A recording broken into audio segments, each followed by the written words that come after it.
Hello ನಮಸ್ಕಾರ ಸ್ನೇಹಿತರೆ. UV ನಿಜ ಬಣ್ಣ ಎನ್ನುವನು ಸತ್ಯ ಬಯಲಾಗುವುದ್ರ ಜೊತೆಗೆ ಅಗ್ನಿ ಮತ್ತು ಸಾಕ್ಷಿಯ ನಡುವಿನ ರಹಸ್ಯ ಕೂಡ ಬಯಲಾಗ್ತಿದೆಯಾ, ಏನಾಯಿತು, ಏನು ಕತೆ, ಇದು ಎಲ್ಲವನ್ನ ಕೂಡ ತಿಳ್ಕೋಬೇಕು ಅಂದರೆ ಈಗಲೇ ನಮ್ಮ ಈ ಚಾನಲ್ನ ಸಬ್ಸ್ಕ್ರೈಬ್ ಮಾಡಿ, ಹಾಗೆ ಒಂದು ವಿಡಿಯೋವನ್ನು ಪೂರ್ತಿಯಾಗಿ ನೋಡೋದನ್ನು ಯಾವುದೇ ಕಾರಣಕ್ಕೂ ಕೂಡ ಮರಿಬೇಡಿ. ಇಲ್ಲಿ ಸಾಕ್ಷಿ ಶಾಪ ಹಾಕಿದ್ದು ಏನೋ ಗೊತ್ತಿಲ್ಲ, ಒಟ್ಟಿನಲ್ಲಿ ಅಗ್ನಿಗಂತೂ ಗಂಟ್ಲು ಕೆಟ್ಟದ. ಇಲ್ಲಿ ಅಗ್ನಿ ಗಂಟ್ಲು ಕೆಟ್ಟದಾಗೆ ಅಗ್ನಿಗೆ ಮಾತಾಡೋಕ್ಕೂ ಕೂಡ ಆಗ್ತಿಲ್ಲ. ಬಟ್ ಅಗ್ನಿ ಮೀಟಿಂಗ್ ಹೋಗ್ಬೇಕಾಗತ್ತ. ಬಟ್ ಅಗ್ನಿ ಮೀಟಿಂಗಲ್ಲಿ ಮಾತಾಡೋಕೆ ಸಾಧ್ಯ ಇಲ್ಲದೆ ಇರೋದ್ರಿಂದ ಅಪ್ಪ ಅರವಿಂದ ಮೀಟಿಂಗ್ ಹೋಗ್ತೀನಿ ಅಂತಾರೆ. ಬಟ್ ಹೆಂಡತಿ ಮತ್ತೆ ಮಗಳು ಯಾವುದೇ ಕಾರಣಕ್ಕೂ ಅರವಿಂದನ್ನ ಮೀಟಿಂಗ್ ಹೋಗ್ಬೇಡ್ದು ಅಂತಾನೆ ಹೇಳ್ತಾರೆ. ಆದರೆ ಇಲ್ಲಿ ಮಗ ಅಗ್ನಿ ತಾನೇ ಮೀಟಿಂಗ್ ಹೋಗ್ತೀನಿ ಅಂತ ಹಟ್ಟಕ್ಕೆ ಬೀಳ್ತಾರೆ. ಬಟ್ ಅಗ್ನಿಗೆ ಮಾತಾಡೋಕೆ ಆಗ್ತಿಲ್ಲ, ಹೇಗೆ ಮೀಟಿಂಗ್ ಹೋಗ್ಬೋದು ಅನ್ಕೋತಿದ್ದಾಗೇ ಸಾಕ್ಷಿ ಎಂಟ್ರಿ ಕೊಡ್ತಾಳೆ. ಸಾಕ್ಷಿನ ನೋಡಿ ಇಲ್ಲಿ ಸಾಕ್ಷಿನೇ ಮೀಟಿಂಗ್ ಹೋಗ್ಬೋದು ಅಂತ ಹೇಳಿ ಅದಿತಿ ಹೇಳ್ತಾರೆ. ಬಿಕಾಸ್ ಇಲ್ಲಿ ಅಗ್ನಿ ಏನೇ ಮಾತಾಡ್ತಿದ್ರು ಮೌನವಾಗಿ ಯಾರಿಗೂ ಕೂಡ ಅರ್ಥ ಆಗೋದಿಲ್ಲ. ಅಗ್ನಿ ಭಾಷೆ ಅರ್ಥ ಆಗಿದ್ದು ಸಾಕ್ಷಿಗೆ ಮಾತ್ರನೇ. ಹಾಗಾಗಿ ಸಾಕ್ಷಿನೇ ಸರಿ ಅಗ್ನಿ ಅಣ್ಣನ ಜೊತೆ ಹೋಗೋದಕ್ಕೆ ಅಂತ ಅದಿತಿ ಹೇಳ್ತಾರೆ.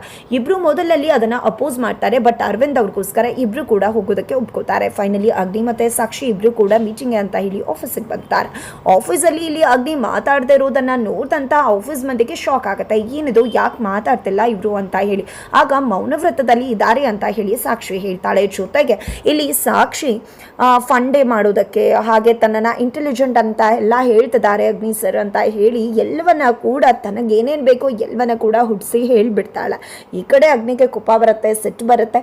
ಬಟ್ ಬೇಕು ಅಂತಾನೆ ಇಲ್ಲಿ ಛೇಡಿಸ್ತಾಳೆ ಸಾಕ್ಷಿ. ತದನಂತರ ಇಲ್ಲಿ ಆಫೀಸ್ ತನ್ನ ಒಂದು ಕ್ಯಾಬಿನಲ್ಲಿ ಮೀಟಿಂಗ್ ಹಾಲ್ನಲ್ಲಿ ಕುಳಿತುಕೊಂಡಿದ್ದಾರೆ ಇಲ್ಲಿ ಅಗ್ನಿ. ಅಲ್ಲಿಗೆ ಸಾಕ್ಷಿ ಕೂಡ ಬರ್ತಾಳೆ. ಬರ್ತಿದ್ದಾಗೇನೆ ಮೊದಲು ಆಕೆ ಮಾಡೋದು ಒಂದು ಸ್ಟೀಮರ್ನ ತೊಗೊಂಡು ಬರ್ತಾಳೆ. ಜೊತೆಗೆ ಒಂದು ಟ್ಯಾಬ್ಲೆಟ್ಸನ್ನು ಹಾಗೆ ಸಿರಪ್ಪನ್ನು ಎಲ್ಲವನ್ನ ಕೂಡ ತೊಗೊಂಡು ಬರ್ತಾಳೆ. ಇದೆಲ್ಲ ನಿಮಗೆ ಗಂಟ್ಲಿಗೆ ಸರಿ ಹೋಗಬೇಕು ಅಂತ ಹೇಳಿ ಇಷ್ಟು ಮಟ್ಟಿಗೆ ಕಾಳಜಿ ಮಾಡ್ತಿರೋ ಸಾಕ್ಷಿಯನ್ನು ನೋಡಿದೆ ಒಂದು ಕ್ಷಣಕ್ಕೆ ಅಗ್ನಿ ಹಾಗೆ ಕಳೆದೋಗ್ಬಿಡ್ತಾರೆ. ಬಟ್ ಮತ್ತೆ ಹಾಗೆ ಹೀಗೆ ಅಂತ ಹೇಳಿ ಮೌನವಾಗಿ ಒಂದಷ್ಟು ಮಾತುಗಳನ್ನ ಆಡ್ತಾರೆ. ಈ ಕಡೆ ಸಾಕ್ಷಿ ಎಲ್ಲದಕ್ಕೂ ಕೂಡ ಕರೆಕ್ಟಾಗಿ ಲಿಪ್ಸಿಂಕನ್ನು ಕೂಡ ಮಾಡ್ತಿದ್ದಾಳೆ. ತದನಂತರ ಇಲ್ಲಿ ಹಾಗೆ ಹೀಗೆ ಇಬ್ಬರು ಕೂಡ ಮತ್ತೆ ಕೋಳಿ ಜಗಳ ಮಾಡ್ಕೋತಾರೆ. ಅಷ್ಟರಲ್ಲಿ ಇಲ್ಲಿ ಸಾಕ್ಷಿ ನಾನು ಹೋಗಿ ಅಂತ ಹೇಳಿ ಹೋಗಬೇಕಿದ್ರೆ ಇಲ್ಲಿ ಅಗ್ನಿ ಹಾಗೆ ಸಾಕ್ಷಿಯನ್ನು ಕರೆಯೋಕೆ ಅಂತ ಟ್ರೈ ಮಾಡ್ತಾರೆ. ತಕ್ಷಣ ಗೊತ್ತಾಗ್ಬಿಡುತ್ತೆ ಸಾಕ್ಷಿಗೆ. ನೀವು ಕರೆದ್ರ ಅಂದಾಗ ಇಲ್ಲ ಅಂತಾರೆ. ಮತ್ತೆ ಇಲ್ಲಿ ಸಾಕ್ಷಿ ಹೋಗ್ತಿರ್ಬೇಕಿದ್ರೆ ಸಾಕ್ಷಿ ಅಂತ ಕರೀತಾರೆ. ಬಟ್ ಮತ್ತೆ ಬರ್ತಾಳೆ. ಕರೆದ್ರ ಅಂದಾಗ ಇಲ್ಲ ಅಂತಾರೆ. ಕರೆದಾಗ ಆಯಿತು ಅಂತ ಹೇಳಿ ಹೋಗ್ತಾಳೆ. ಏನಪ್ಪ ಇದು, ಈ ಹುಡುಗಿಗೆ ನಾನು ಏನೇ ಮಾಡಿದ್ರು ಗೊತ್ತಾಗುತ್ತಲ್ಲ ಅಂತ ಹೇಳಿ ಅಗ್ನಿಗೆ ಅನ್ಸೋಕೆ ಶುರುವಾಗಿದೆ. ಅಗ್ನಿ ಒಂದು ರೀತಿಯಲ್ಲಿ ಸಾಕ್ಷಿಯಲ್ಲಿ ಕಳೆದೇ ಹೋಗ್ತಿದ್ದಾರೆ ಅಂತ ಹೇಳ್ಬೋದು. ಇತ್ತ ಕಡೆ ಸಾಕ್ಷಿ ಅತ್ತೆ ಮಕ್ಕಳು ಇಬ್ಬರು ಕೂಡ ಅಮ್ಮ ಏನು ಮಾಡ್ತಿರ್ಬೋದು, ನನ್ನಮ್ಮ ಎಷ್ಟು ಸೈಲೆಂಟ್ ಆಗಿದ್ದಾಳೆ ಅಂದರೆ ಖಂಡಿತ ಏನೋ ಮಾಡ್ತಿರ್ತಾಳೆ ಅನ್ಸುತ್ತೆ ಅಂತ ತಂಗಿ ಹೇಳಿದ್ರೆ, ಅಕ್ಕ ಅಂತೂ ಇಲ್ಲ ನಮ್ಮಮ್ಮ ಏನೂ ಮಾಡಲ್ಲ, ಮೊದಲೆಲ್ಲ ಹೇಗೆ ಕೂಗಾಡ್ತಿದ್ಲು ಹಾರಾಡ್ತಿದ್ಲು, ಈಗ ಸಾಕ್ಷಿಗೆ ಹೆದರ್ಕೊಂಡಿದ್ದಾಳೆ ಅಂತ ಅನ್ನಿಸ್ತಿದೆ ಅಂತ ಹೇಳ್ತಾರೆ. ನನಗೆ ಯಾಕೋ ಆ ರೀತಿ ಅನ್ನಿಸ್ತಿಲ್ಲ.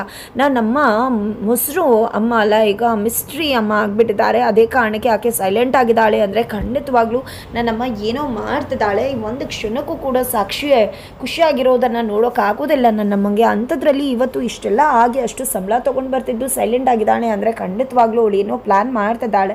ಅದು ಖಂಡಿತ ದೊಡ್ಡದಾಗೇ ಇರುತ್ತೆ, ಅದೇನು ಅಂತ ಗೊತ್ತಿಲ್ಲ ಅಷ್ಟು ಅಂತ ಹೇಳಿ ತಂಗಿ ಹೇಳ್ತಾರೆ. ಇಷ್ಟೆಲ್ಲ ಮಾಡಿದ್ದು ಅಮ್ಮ ನಮ್ಮ ಹತ್ರ ಮುಚ್ಚಿಟ್ಟಿದ್ದಾರ ಅಂತ ಅಕ್ಕ ಹೇಳಿದಾಗ ಖಂಡಿತ ಏನೋ ಇರ್ಬೋದು, ಸರ್ಪ್ರೈಸ್ ಕೊಡಲಿಕ್ಕೆ ಅಂತ ಹೇಳಿ ಹೇಳ್ತಿದ್ದಾರೆ. ಇತ್ತ ಕಡೆ ಅದಿತಿ ಜೊತೆ ಗೋಪಣ್ಣ ಮಾತನಾಡ್ತಿದ್ದಾರೆ. ಗೋಪಣ್ಣ ಮಾತನಾಡಬೇಕಾದ್ರೆ ಇಲ್ಲಿ ಅದಿತಿ ನನಗೆ ಯಾಕೋ ಅಣ್ಣಂದು ಮತ್ತು ಸಾಕ್ಷಿದ ಟೆನ್ಷನ್ ಆಗಿಬಿಟ್ಟಿದೆ, ಅವರಿಬ್ಬರು ಹೋಗಿ ಗಲಾಟೆ ಮಾಡಿಕೊಂಡ್ರೆ ಏನಪ್ಪ ಮಾಡೋದು ಅನ್ನೋ ಯೋಚನೆನೇ ಜಾಸ್ತಿ ಆಗಿದೆ ಅಂತ ಅಂದ್ಕೊಂಡು ಗೋಪಣ್ಣನ ಜೊತೆ ಹೇಳ್ತಿದ್ರೆ ಇಲ್ಲಿ ಗೋಪಣ್ಣ ಹಾಗೆ ಮತ್ತೆ ಜಾತಕವನ್ನು ನೋಡ್ತಿರ್ತಾರೆ. ಏನಿದು ಗೋಪಣ್ಣ, ಯಾವಾಗಲೂ ಎಲ್ಲರ ಜಾತಕನೂ ಕೂಡ ನೋಡ್ತೀರಾ, ನಿಂದು ಯಾವುದು ಕೂಡ ನಿಜ ಆಗಲ್ಲ, ಸುಮ್ಮನೆ ಏನೇನೋ ಹೇಳ್ತೀಯ ನೀನು ಅಂತ ಹೇಳಿದಾಗ ಯಾಕೆ ನಿಜ ಆಗಲ್ಲ, ಎಷ್ಟು ನಿಜ ಆಗಿಲ್ಲ ಹಾಗೆ ಹೀಗೆ ಅಂತ ಗೋಪಣ್ಣ ಹೇಳ್ತಾರೆ. ಹೌದಾ, ನೀನು ಎಲ್ಲರ ಜಾತಕವನ್ನು ಕೂಡ ಹೇಳ್ತೀಯ, ಆದರೆ ನನ್ನದೇ ಜಾತಕ ಹೇಳಲ್ವಲ್ಲ ನೀನು, ಯಾಕೆ ಹೇಳಲ್ಲ? ನನ್ನ ರಾಶಿ ನಕ್ಷತ್ರ ಎಲ್ಲ ಕೂಡ ನಿನ್ನ ಹತ್ರ ಇದೆ ಅಲ್ವಾ, ನನ್ನ ಜಾತಕ ಯಾಕೆ ಹೇಳೋದಿಲ್ಲ ಅಂದ ತಕ್ಷಣ ಗೋಪಣ್ಣ ಹಾಗೆ ಶಾಕ್ ಆಗಿಬಿಡ್ತಾರೆ. ತುಂಬ ಯೋಚನೆ ಮಾಡ್ತಿದ್ದಾರೆ. ಅದು ನೋಡಿದಂಥ ಅದಿತಿಗೆ ಅನುಮಾನ ಬರುತ್ತೆ, ಯಾಕೆ ಗೋಪಣ್ಣ ಅಂಥದ್ದು ಏನಿದೆ, ಯಾಕೆ ಹೇಳೋದಿಲ್ಲ, ನನಗೆ ಗೊತ್ತು ನಿನ್ಗೇನೋ ಗೊತ್ತಿದೆ ಅಂತ, ಆದರೂ ಕೂಡ ನೀನು ಯಾಕೋ ಹೇಳ್ತಿಲ್ಲ ಅಲ್ವಾ, ಏನು ವಿಷಯ ಹೇಳು ಅಂತ ಅದಿತಿ ಕೇಳೋದಕ್ಕೆ ಮುಂದಾಗ್ತಾಳೆ. ಅಷ್ಟರಲ್ಲಿ ಯುವಿ ಕಾಲ್ ಅವಳಿಗೆ ಬರುತ್ತಾ. ಯುವಿ ಕಾಲ್ ಮಾಡ್ತಿದ್ದಾಗೆ ಸರಿ ಆಯಿತು ಬರ್ತೀನಿ ಅಂತ ಹೇಳಿ ಹೊರಟು ಬಿಡ್ತಾರೆ. ಇತ್ತ ಕಡೆ ದೇವ್ರೆ, ನನಗೆ ಗೊತ್ತಿರೋಷ್ಟು ನನ್ನ ಜಾತಕವನ್ನು ಹೇಳ್ತೀನಿ, ಆದರೆ ಅದು ನಿಜನೋ ಇಲ್ವೋ ಗೊತ್ತಿಲ್ಲ, ಎಷ್ಟು ವಿಷಯಗಳು ನಿಜ ಕೂಡ ಆಗಿರುತ್ತೆ, ಆದರೆ ನಾನು ಏನು ಅನ್ಕೋತೀನೋ ಅದು ಅದಿತಿ ವಿಷಯದಲ್ಲಿ ನಿಜ ಆಗದೆ ಇರಲಿ. ಯಾಕಂದರೆ ಅದಿತಿ ಅವನ ಬದುಕಲ್ಲಿ ಬರೀ ಮುಳ್ಳುಗಳೇ ತುಂಬಿಕೊಂಡಿದೆ, ಯಾವುದೇ ರೀತಿಯಲ್ಲೂ ಕೂಡ ಖುಷಿ ಆದಿ ಅವಳ ಬದುಕಲ್ಲಿಲ್ಲ ಅಂತ ನನ್ನ ಒಂದು ಜಾತಕದ ಅರ್ಥ ಅಂತ ಹೇಳ್ತದೆ. ದಯವಿಟ್ಟು ಆ ರೀತಿಯ ಬದುಕು ಅವಳಿಗೆ ಸಿಗದೆ ಇರಲಪ್ಪ ಅಂತ ಹೇಳಿ ದೇವರ ಬಳಿ ಕೇಳ್ಕೊತಾರೆ ಗೋಪಣ್ಣ. ಇತ್ತ ಕಡೆ ಭೂಮಿ ಅದು ಸಾಕ್ಷಿಯ ತಂಗಿ ಭೂಮಿ ರಾಜುವಿನ ಬಳಿಗೆ ಹೋಗಿದೆ. ಅಕ್ಕ ಆ ರೀತಿ ಮಾತಾಡೋದಕ್ಕೆ ದಯವಿಟ್ಟು ಬೇಜಾರು ಮಾಡ್ಕೋಬೇಡಿ, ಅಕ್ಕ ತುಂಬ ಒಳ್ಳೆಯವಳು, ಯಾವತ್ತೂ ಆ ರೀತಿ ಮಾತಾಡೋದಿಲ್ಲ, ಬಟ್ ಯಾಕೆ ರೀತಿ ಮಾತಾಡಿದ್ಲು ಗೊತ್ತಿಲ್ಲ, ನಾನು ಅವಳ ಜೊತೆ ಮಾತಾಡ್ತೀನಿ ಅಂತ ಹೇಳಿ ಹೋಗ್ತಾರೆ. ಇತ್ತ ಕಡೆ ಯುವಿಗೆ ಕಾಲ್ ಬರ್ತಿದ್ದಾಗೆ ಬರ್ತಿದ್ದೀನಿ ಅಂತ ಹೇಳ್ತಾರೆ 4 ಗಂಟೆ ಅಷ್ಟರಲ್ಲಿ. ಇಷ್ಟು ದಿನ ಕಾಣ್ತಿದ್ದಂಥ ಯುವಿನೇ ಬೇರೆ, ಇವತ್ತು ಕಾಣಿಸ್ತಿರೋ ಯುವಿನೇ ಬೇರೆ. ಯುವಿನ ನಿಜ ಬಂಡವಾಳ ಏನು ಅನ್ನೋದು ಬಯಲಾಗೋ ಸಮಯ ಬಂದಿದ್ದಾಗಿದೆ. ಯಾಕಂದರೆ ಯುವಿಯ ಒಂದು ರಿಯಾಕ್ಷನ್ಸ್ ಖಂಡಿತವಾಗ್ಲೂ ಕೂಡ ಬೇರೆದೇ ರೀತಿಯಾಗಿದೆ ಅಂತಾನೆ ಹೇಳ್ಬೋದು. ಅತ್ತ ಕಡೆ ಅರವಿಂದ್ ಅವರ 2ನೇ ಹೆಂಡತಿ ಯುವಿ ಬಗ್ಗೆ ಒಂದಷ್ಟು ವಿಚಾರವನ್ನು ವಿಚಾರಿಸಿದಾಗಲೂ ಕೂಡ ಅವರ ರಿಯಾಕ್ಷನ್ಸ್ ಕೂಡ ಬೇರೆ ರೀತಿ ಇರುತ್ತೆ.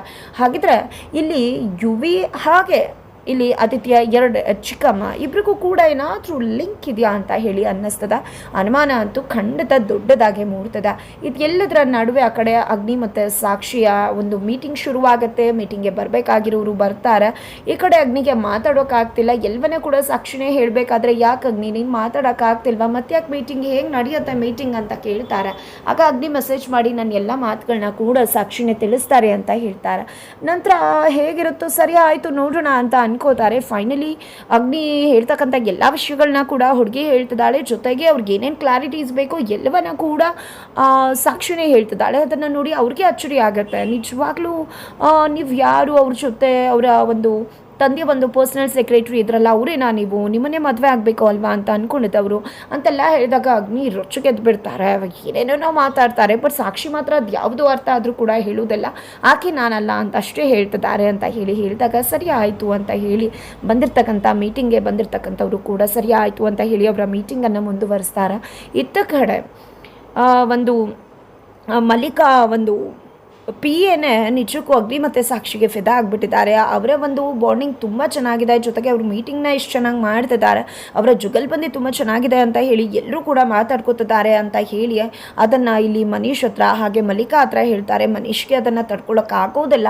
ಈ ಕಡೆ ನೀನು ನಮ್ಮ ಹತ್ರ ಈ ರೀತಿ ಮಾತಾಡ್ತಿದ್ಯಾ ಅಂದಾಗ ಇನ್ನೇನು ಮಾಡೋಕ್ಕಾಗತ್ತೆ, ನನಗೇನೋ ಇಲ್ಲಿ ಕೆಲಸ ಇಲ್ಲ ಅಂದರೆ ಬೇರೆ ಕಡೆ ಕೆಲಸ ಸಿಗುತ್ತೆ, ಬಟ್ ನಿಮ್ಮ ಬಂಡವಾಳ ಗೊತ್ತಾದರೆ ಏನಾಗ್ಬೋದು. ಖಂಡಿತ ಅವಳು ದಿನೇ ಈ ಒಂದೇ ತಿಂಗಳಲ್ಲಿ ಇಡೀ ಆಫೀಸನ್ನೇ ಆವರಿಸ್ಕೊತಿದ್ದಾಳೆ. ಎಲ್ಲರೂ ಕೂಡ ಅವಳ ಒಂದು ಕೆಲಸಕ್ಕೆ ಫಿದಾ ಆಗಿಬಿಟ್ಟಿದ್ದಾರೆ ಅಂತ ಹೇಳಿ ಹೋಗ್ಬಿಡ್ತಾರೆ. ಈ ಕಡೆ ಏನು ಮಮ್ಮಿ ಈ ರೀತಿ ಹೇಳಿ ಹೋದ್ಲಲ್ಲ, ನೀನೇನು ಮಾತಾಡಲೇ ಇಲ್ಲ ನಿನ್ನ PAಗೆ ಅಂತ ಮನೀಶ್ ಕೇಳಿದಾಗ ಅವ್ರು ಹೇಳಿದ್ದು ನಿಜಾನೇ ತಾನೆ, ಸಾಕ್ಷಿ ಅದೇ ರೀತಿ ತಾನೇ ಇರೋದು, ಎಲ್ಲರೂ ಕೂಡ ಇಂಪ್ರೆಸ್ ಆಗ್ತಿದ್ದಾರಲ್ವ ಅವಳ ವಿಷಯದಲ್ಲಿ. ಅಂದಮೇಲೆ ಅವಳು ಹೇಳಿದ್ರಲ್ಲಿ ಏನು ತಪ್ಪಿದೆ, ಖಂಡಿತವಾಗ್ಲೂ ಅವಳು ಕರೆಕ್ಟಾಗೇ ಹೇಳಿದಾಳೆ ಅಂತ ಹೇಳಿದ್ದೆ. ಅಮ್ಮ ಕೂಡ ಹೇಳ್ಬಿಡ್ತಾರೆ. ಈ ಕಡೆ ಮನೀಶ್ಗೆ ಏನು ಮಾಡಬೇಕು ಅಂತಲೇ ಗೊತ್ತಾಗ್ತಿಲ್ಲ.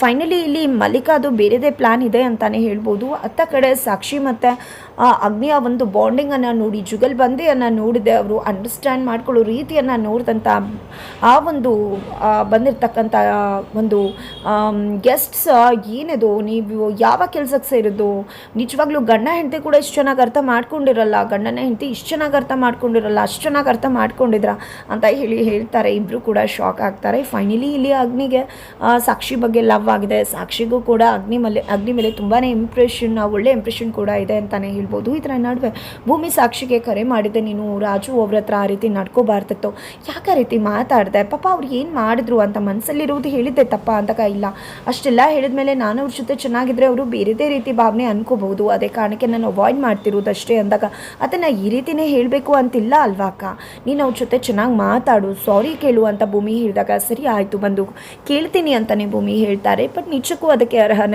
ಯುವಿ ಅಂತ ಅಂದ್ಕೊಂಡ್ರೆ ಖಂಡಿತ ಇಲ್ಲ. ಯಾಕಂದರೆ ಯುವಿನೇ ಅದಿತಿ ಬದುಕಲ್ಲಿ ಬರ್ತಕ್ಕಂತಹ ಆ ಒಬ್ಬ ವಿಲ್ಲನ್ ಅಂತಾನೆ ಹೇಳ್ಬೋದು. ಇಲ್ಲಿ ಯುವಿನ ಮದುವೆ ಆಗಬೇಕು ಅಂತ ಅದಿತಿ ಅಂದ್ಕೊಂಡಿದ್ದಾರೆ. ಮನೆಯಲ್ಲೂ ಕೂಡ ಮದುವೆ ಮಾತುಕತೆ ಆಗಿದೆ. ಆದರೆ ಇಲ್ಲಿ ಯುವಿ ಸಾಕ್ಷಿನ ಪ್ರೀತಿ ಮಾಡ್ತಿದ್ದಾರೆ. ಏನಪ್ಪ ಇದು, ಸಾಕ್ಷಿ ಮನೆಗೆ ಬಂದಿರೋದು, ರಾಜುವಾಗಿ ನಡ್ಕೊಳ್ಳೋದು, ಇದ್ರ ಹಿಂದೆ ಇರ್ತಕ್ಕಂಥ ರಹಸ್ಯ ಏನು? ಆ ಕಡೆ ಯುವಿಯಾಗಿ ಅದಿತಿನ ಮದುವೆ ಆಗ್ತಿರೋದು ಯಾತಕ್ಕೆ, ಏನಿರ್ಬೋದು ಇಲ್ಲಿ ಯುವಿ ಪ್ಲ್ಯಾನ್, ಎಲ್ಲವೂ ಕೂಡ ರಿವೀಲ್ ಆಗಬೇಕಾಗಿದೆ. ಹಾಗಾದರೆ ಏನು ಇರ್ಬೋದು ಅನ್ನೋದನ್ನು ತಿಳ್ಕೋಬೇಕು ಅಂದರೆ ಮುಂದಿನ ವೀಡಿಯೋಗೆ ವೇಟ್ ಮಾಡೋದನ್ನು ಯಾವುದೇ ಕಾರಣಕ್ಕೂ ಮರಿಬೇಡಿ.